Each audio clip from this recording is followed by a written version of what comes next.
Bab 3. Setelah memesan semuanya, Margaret berjalan ke arah luar dan membuka kursi pengemudi, lalu duduk di dalamnya. Namun, saat dia akan mengemudi, pintu penumpang tiba-tiba terbuka dan Gustav duduk dengan patuh. Alasan kenapa Gustav mengikuti Margaret adalah karena dia menemukan bahwa Yintang milik Margaret memiliki kabut hitam dan sedikit berwarna darah. Ini adalah pertanda akan terjadinya sesuatu yang besar. Entah itu karena bantuan yang barusan diberikan oleh Margaret atau karena kejadian 5 tahun yang lalu. Gustav tidak bisa membiarkan Margaret menderita sedikit pun. Margaret memandang Gustav yang duduk di kursi co-pilot dengan terkejut. Lalu kemudian dia berkata sambil tersenyum, "Hei, apa yang kau lakukan? Apakah kau ingin berterima kasih padaku? Tidak usah merasa sungkan. Aku sudah bertanya mengenai produk, mengenai duduk perkaranya kepada orang lain, dan memang itu adalah kesalahan dari para penjaga keamanan. Jadi, kau tidak perlu berterima kasih kepadaku. Ngomong-ngomong, kenapa kau ingin menemui Starlasia? Kau tidak memiliki semacam resep kecantikan yang ingin kau promosikan, bukan?" Margaret mengatakan ini karena terakhir kali ada juga seseorang yang berpakaian mirip dengan Gustav yang datang ke kantor ini untuk mempromosikan semacam formula kecantikan. Orang itu mengatakan bahwa formula kecantikan yang dibawanya bisa membawa industri kecantikan grup Huamei ke level berikutnya. Sebagai akibatnya, orang itu langsung diusir oleh penjaga keamanan. Gustav melirik Margaret. Dia menemukan kalau gadis ini benar-benar telah berubah terlalu banyak. Ketika dulu mereka belajar bersama, dia sering menertawakan Margaret. Dia juga ingat bahwa suatu ketika dia bahkan membuat Margaret marah dan menangis. Tetapi sekarang, sosok Margaret benar-benar telah berubah. Ketika Margaret melihat kalau Gustav sedang menatapnya sambil melamun, dia tidak marah. Dia tidak tahu kenapa, tetapi dia memiliki perasaan senang yang tidak bisa dijelaskan terhadap pemuda yang ada di depannya ini. Mungkin karena menurutnya Gustav terlihat seperti teman sekelasnya yang sudah meninggal. Gustav kembali ke akal sehatnya. Tentu saja tidak mungkin kalau dia ingin menjelaskan tentang tujuan aslinya. Jadi dia hanya bisa berkata, "Wah, ternyata kau bisa membaca pikiran orang. Tapi, aku sangat percaya diri dengan formula rahasiaku ini. Ini bukan hanya bisa mempercantik wajah, tetapi juga bisa membuat tubuhmu menjadi lebih baik." Ketika Gustav kembali kali ini, senjata yang paling diandalkannya bukanlah kultivasinya, tetapi kemampuan medisnya yang berani merenggut nyawa Raja Neraka. Dengan santai Gustav mengeluarkan formula untuk pil pelapisan wajah, dan itu cukup untuk membuat perusahaan kecantikan di seluruh dunia menjadi gila. Margaret menjadi tertarik, dan dia pun menggerakkan kakinya yang ramping agar lebih mendekat ke Gustav sambil berkata, "Oh, benarkah? Kalau begitu, apakah formulamu bisa membuat kakiku terlihat lebih baik?"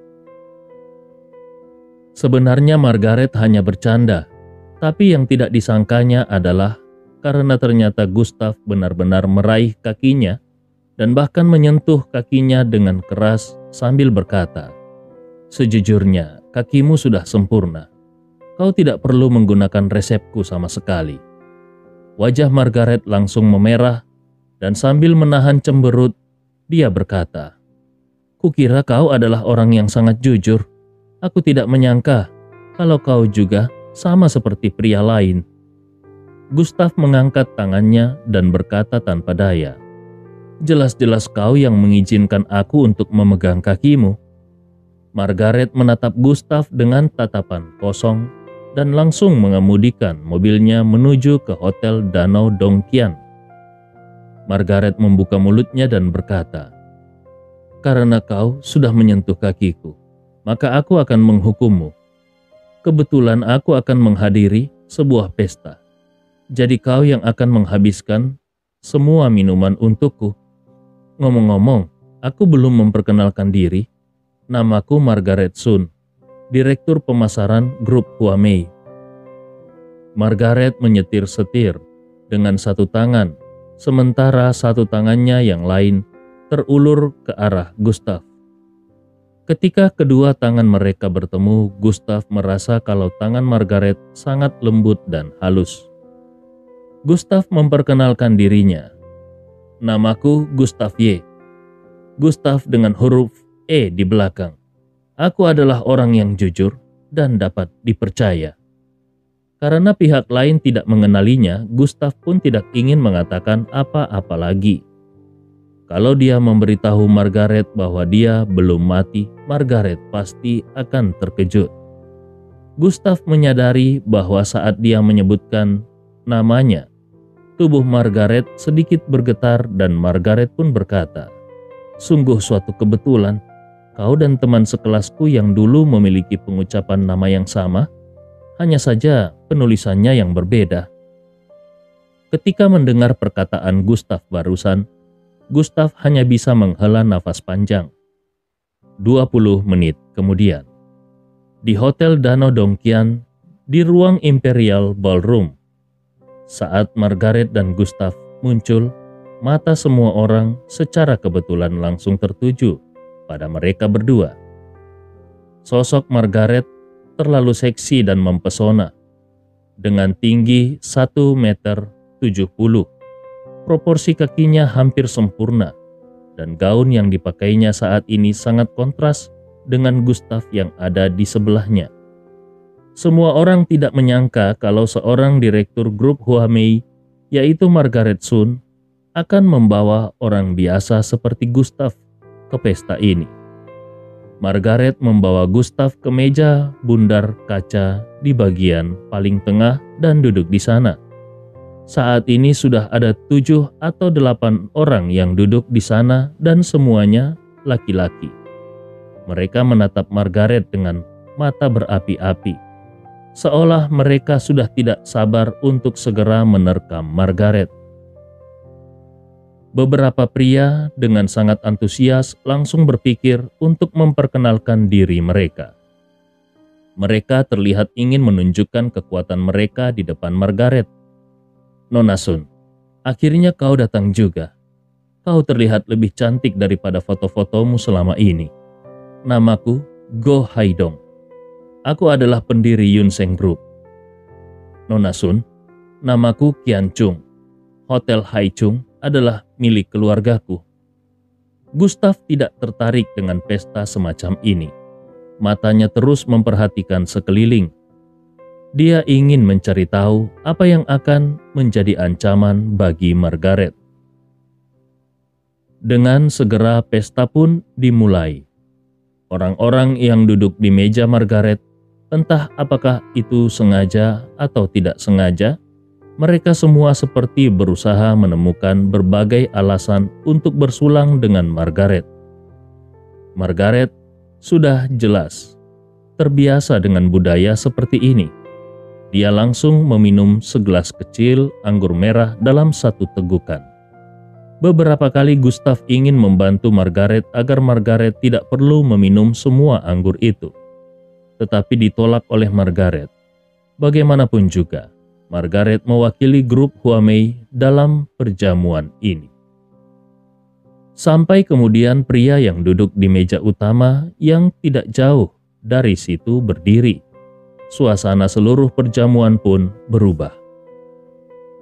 Pria itu mengenakan setelan khusus dan memegang 2 gelas anggur di tangannya. Wajahnya dipenuhi dengan kerendahan hati. Ketika Margaret melihat pria ini berjalan mendekat, ekspresi wajahnya menjadi khawatir dan bahkan tubuhnya sedikit gemetar. Di dalam hatinya, Margaret bertanya-tanya, bagaimana mungkin pria ini bisa ada di sini? Pria itu mendekati Margaret dan berkata, "Nona Sun, terakhir kali kita bertemu, kau pergi tanpa pamit. Kau benar-benar tidak memberiku wajah. Bukankah sekarang seharusnya kau meminum secangkir anggur penebusan ini?" Begitu pria bernama Chen Feng itu berbicara, nadanya sama sekali bukan permintaan, tetapi perintah. Terakhir kali, dia telah menghabiskan banyak uang untuk mengajak Margaret berkencan. Dia bahkan menaruh obat tidur ke dalam anggur.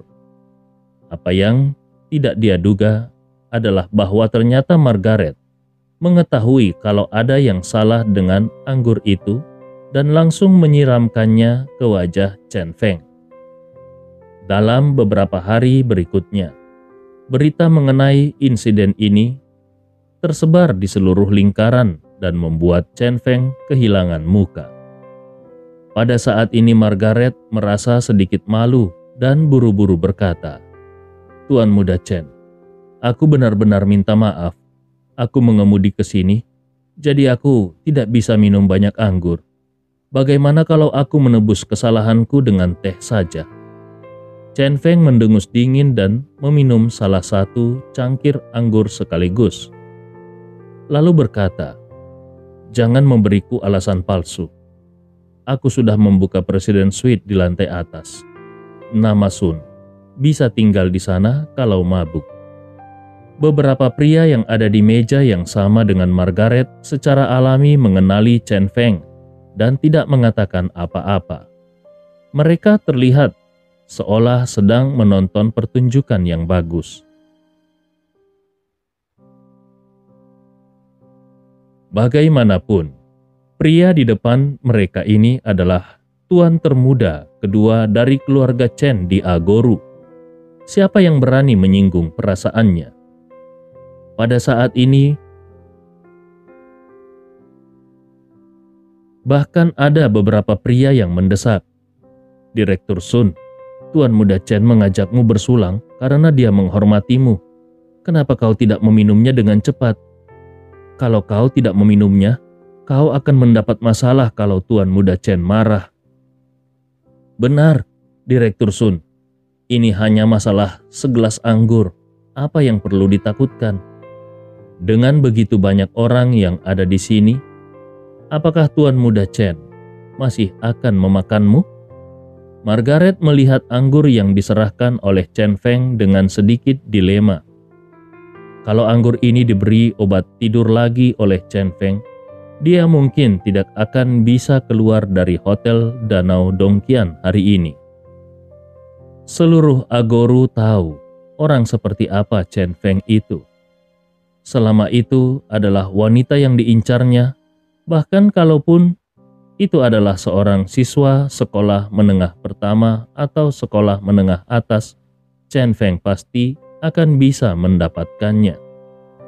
Jadi bagaimana mungkin dia mau meminum anggur dari sampah seperti Chen Feng?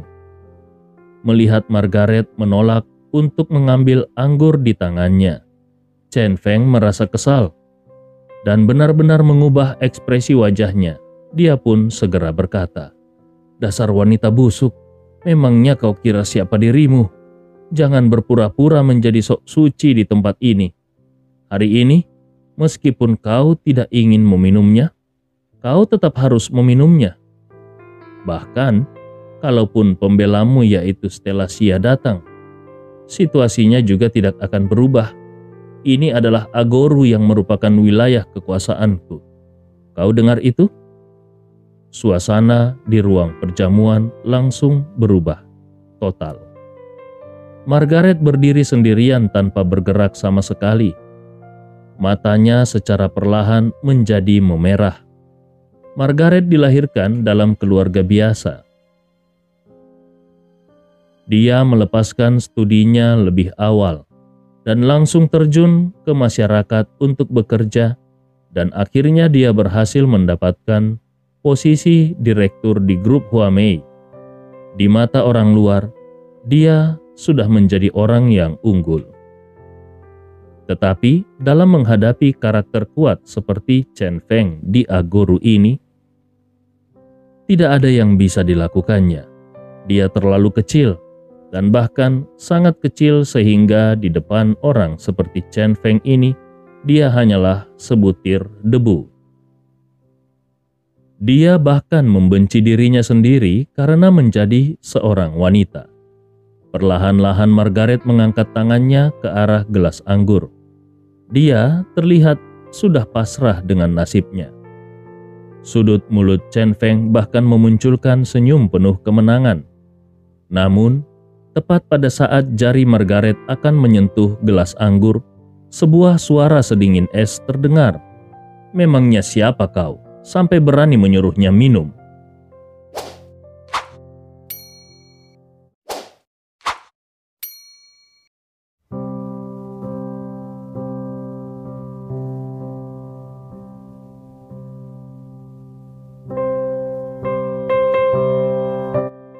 Bab 4.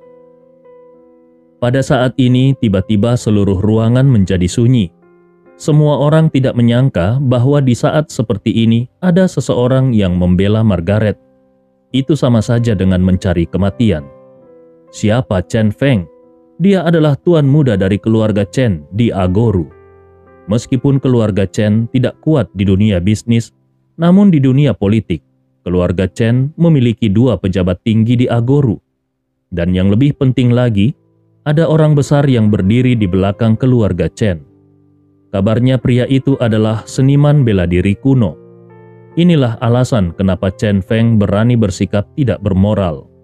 Semua orang menatap Gustav yang sedang berbicara dengan mata lebar. Beberapa bahkan memikirkan bayangan pemuda ini yang mati secara tragis di jalanan. Qian Chung, yang sebelumnya menyanjung Chen Feng, berdiri dengan marah. Dia menunjuk ke arah Gustav dan mengutuk. "Sepertinya kau sudah bosan hidup. Apakah kau tahu dengan siapa kau berbicara? Kulihat pakaian yang kau kenakan itu bahkan tidak mencapai harga 100. Oh iya, hanya orang udik sepertimu yang berani menyinggung perasaan tuan muda Chen. Percaya atau tidak, satu panggilan telepon dariku bisa membuatmu dikucilkan di Agoru." Orang yang lainnya menimpali. "Apa gunanya berbicara omong kosong dengan sampah seperti itu? Seret saja dia keluar." Pada saat suasana sedang kacau, Chen Feng malah tertawa seperti orang gila dan berkata, "Nak, kau hebat. Setelah bertahun-tahun, kau adalah orang pertama yang berani berbicara padaku seperti ini. Apakah kau ingin menjadi pahlawan yang menyelamatkan gadis itu? Apa menurutmu kau cukup baik?" Chen Feng mendekati Gustav selangkah demi selangkah. Matanya memancarkan sedikit niat untuk membunuh. Meskipun ini adalah masyarakat yang taat hukum, di mana seseorang tidak bisa membunuh orang lain dengan seenaknya, tetapi di Agoru ini keluarga Chen adalah hukumnya. Wajah Margaret berubah menjadi pucat. Dia tidak menyangka akan terjadi seperti ini. Kejadian ini bahkan melibatkan Gustav yang baru saja dia temui. Seandainya dia tahu kalau Chen Feng akan berada di sini, dia pasti tidak akan datang ke sini. Saat ini Margaret mulai mengkhawatirkan situasi Gustav. Bagaimanapun juga, orang-orang yang memihak Chen Feng ini bukan orang baik. Mungkin saja mereka benar-benar akan membunuh Gustav. Tanpa mempedulikan hal lainnya, Margaret langsung meraih gelas anggur yang ada di tangan Chen Feng dan meminta maaf. "Tuan muda Chen, maafkan aku. Aku benar-benar minta maaf. Temanku ini tidak tahu apa-apa. Aku tidak bermaksud melawanmu. Baiklah, aku akan meminum anggur ini. Setelah aku menghabiskannya, kau bisa menyuruhku melakukan apapun yang kau inginkan. Tapi, bisakah kau melepaskan temanku?" Suaranya terdengar bergetar, dan ada sedikit permohonan di dalam suaranya itu. Chen Feng memperhatikan bahwa para tamu di seluruh ruangan perjamuan melihat ke arah sini. Matanya langsung menjadi ganas dan dia berkata, "Wanita bodoh, kualifikasi apa yang kau miliki untuk berbicara tentang persyaratan denganku? Kau saja sangat kesulitan untuk melindungi dirimu sendiri, tetapi kau masih ingin menyelamatkan orang lain? Hari ini kau akan membayar mahal untuk kesombonganmu tadi." Setelah Chen Feng selesai berbicara, sebuah tamparan keras bergema di seluruh aula. Chen Feng langsung jatuh ke tanah dan jejak darah mengalir dari sudut mulutnya. Chen Feng benar-benar telah ditampar. Pada saat ini semua orang yang hadir terperanjat. Satu persatu mereka memandang Gustav seolah-olah mereka sedang melihat hantu. Orang ini bukan hanya berani mengutuk tuan muda dari keluarga Chen, tetapi dia juga berani menampar Chen Feng. Apakah orang ini benar-benar ingin mati? Pada saat ini Gustav akhirnya berbicara. Bukankah ibumu mengajarimu untuk menghormati wanita? Setelah itu dia mengambil segelas anggur yang ada di tangan Margaret dan langsung menyiramkannya ke tubuh Chen Feng sambil berkata, "Karena kau sangat suka minum, maka anggur ini untukmu." Chen Feng yang tadinya masih sedikit bingung, akhirnya benar-benar sadar. Dia menunjuk ke arah Gustav dan berkata dengan marah, "Kurang ajar, apa kau tahu siapa aku? Kau benar-benar berani menamparku? Kau bahkan menyiramku dengan anggur. Aku ingin kau mati hari ini. Tidak ada yang bisa melindungimu." Setelah mengatakan itu, dia kemudian melihat ke arah dua pengawal yang berdiri tidak jauh dari situ dan mendesis, "Apa yang masih kalian tunggu? Bunuh dia untukku. Kalau ada yang tidak beres, aku yang akan bertanggung jawab." Baru setelah itu, kedua pengawal itu bereaksi. Mereka mengeluarkan tongkat teleskopik dan langsung menuju ke arah Gustav. Keduanya dengan cepat mengepung Gustav dan tidak ragu-ragu untuk membanting tongkat itu ke bawah. Kecepatannya sangat cepat hingga ekstrim. Kalau tongkat ini mengenai seseorang, orang itu pasti akan kehilangan kemampuan bertarung mereka. Kedua pengawal ini tahu betul bahwa kelalaian tugas merekalah yang membuat Chen Feng terluka. Jadi, kalau sampai mereka tidak bisa menjatuhkan Gustav, mereka benar-benar akan berada dalam masalah. Namun, tepat saat tongkat itu akan jatuh ke Gustav, Gustav bergerak. Dia mengubah tinjunya menjadi telapak tangan dan langsung menamparkan telapak tangannya ke tubuh salah satu pengawal. Pada saat yang sama, tubuhnya dengan cepat berbalik dan menampar telapak tangan lain ke tubuh pengawal yang lainnya. Kedua orang itu terbang hampir bersamaan dan langsung menabrak meja bundar di sampingnya. Kaca meja bundar itu langsung pecah. Suara keras yang mengejutkan pun terdengar. Kedua pengawal itu benar-benar terbunuh. Di tengah tatapan ngeri dari kerumunan, Gustav melangkah maju dan tiba di depan Chen Feng. Dia berjongkok secara perlahan. Ketika melihat wajah Gustav, seluruh tubuh Chen Feng seperti jatuh ke dalam gudang es. Dia menyadari bahwa pria di depannya ini sama sekali bukan manusia, tetapi iblis. Iblis yang berani menantang otoritas keluarga Chen di Agoru. Dia bahkan melihat niat membunuh di mata Gustav. Seolah-olah Gustav benar-benar akan membunuhnya di depan begitu banyak orang, kapanpun dia mau. Gustav kemudian berbicara, "Aku menumpahkan anggur kepadamu. Apakah kau bisa menyajikannya lagi untukku?" Chen Feng menjawab dengan suara gemetar, Bisa. Aku akan menyajikannya lagi untukmu." Gustav kembali melepaskan satu tamparan lagi kepada Chen Feng dan berteriak, "Aku menamparmu lagi. Apakah kau tetap akan menurutiku?"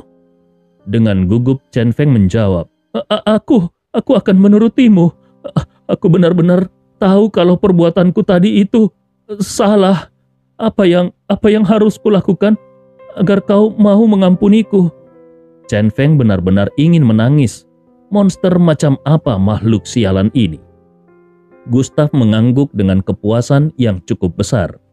Dia langsung mengambil ponsel di sebelahnya, lalu berdiri dan kemudian dia menjatuhkan ponsel itu ke tubuh Chen Feng sambil memberikan perintah. "Telepon Chen Zeng dan buat dia berlutut di depanku. Maka aku akan mempertimbangkan untuk melepaskanmu." Setelah mengatakan itu, Gustav berbalik dan meletakkan tangannya di belakang punggungnya. Tidak ada yang melihat bagaimana mata Gustav memancarkan aura membunuh saat dia berbalik. Itu karena pada pesta di Villa Danau Dongqian pada saat itu, Chen Zeng, kepala keluarga Chen, kebetulan hadir. Gustav bahkan ingat dengan jelas bagaimana pria itu telah menyiksa ayahnya setelah kematiannya. "Apa? Semua orang yang hadir mengira mereka salah dengar. Gustav benar-benar meminta Chen Feng untuk memanggil Chen Zeng. Siapa Chen Zeng? Dia adalah kepala keluarga Chen di Agoru. Siapa di Agoru yang berani memanggil Chen Zeng dengan namanya? Apalagi sampai ingin membuat Chen Zeng berlutut. Awalnya, semua orang mengira kalau Gustav ini gila. Mereka tidak menyangka kalau ternyata Gustav ini benar-benar liar tanpa batas. Chen Feng juga membeku. Padahal tadi dia berpikir untuk mencari kesempatan dan membuat ayahnya bergerak untuk memberi pelajaran kepada Gustav. Tetapi dia tidak pernah menyangka kalau Gustav benar-benar akan langsung menyuruhnya memanggil ayahnya. Bukankah ini sama saja dengan mencari kematian? Chen Feng berkata dengan ragu-ragu, "Mengenai itu, apakah kau yakin?" Gustav tidak menjawab. Dengan tenang dia duduk kembali ke kursinya. Dia mengambil sumpitnya dan mulai makan. Pada akhirnya, Chen Feng pun berdiri dan melakukan panggilan telepon di sudut aula. Tidak ada yang tahu apa yang dikatakan Chen Feng di telepon. Mereka hanya tahu bahwa setelah menelepon, seluruh pribadi Chen Feng telah berubah. Matanya sangat jahat dan mengerikan. Secara alami, Margaret menyadari hal ini, dan saat dia melihat ke arah Gustav yang dengan tenang duduk nyaman di sampingnya, hatinya merasakan penyesalan yang sangat besar. Seharusnya dia tidak membawa anak ini ke sini. Anak ini sepertinya seorang psikopat yang ingin menghancurkan langit Agoru.